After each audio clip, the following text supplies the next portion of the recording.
Yeah, I was sitting down to pray one day, and God asked me this question.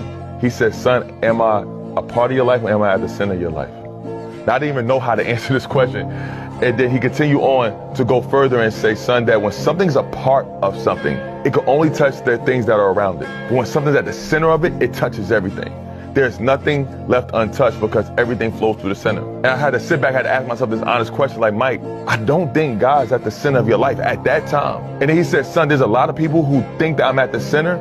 Well, I'm just a part. Going to church every Sunday does not make God the center of your life. It makes him a part of your week. Praying before you touch your phone or go on Instagram does not make God at the center of your life. It makes him a part of your day. So I was like, God, well, what makes somebody putting you at the center of their life? He said, son, whatever area I'm not your first response or your first choice, that's a clear indication I'm not at the center of your life. And that was humbling for me.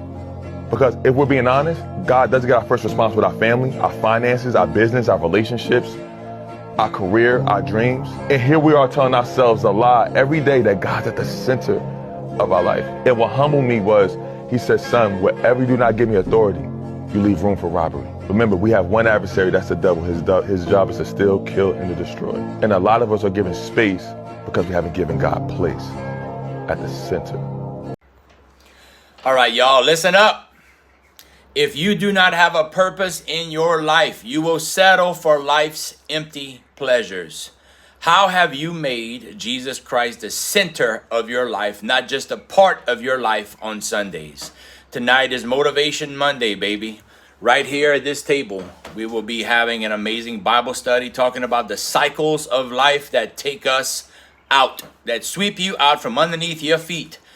And you know what, y'all? These crazy little cycles that we do and have and participate in and become a behavior pattern of our lives are toxic not only for us, but to every person that is around us. If you really think about it, y'all, cycles, they go around in circles, right? Every major force on this planet, from hurricanes to tornadoes to weather patterns to even the earth traveling around the sun, is revolving in a circle. What are you doing right now that is revolving in a circle of toxic behavior patterns? Or what are you doing in your life right now that is revolving around healthy behavior patterns, and you are sucking people into those healthy patterns, or you're sucking people into that tornado of destruction? Y'all, we're all stuck in some kind of cycle. What kind of cycle is leading you and your family?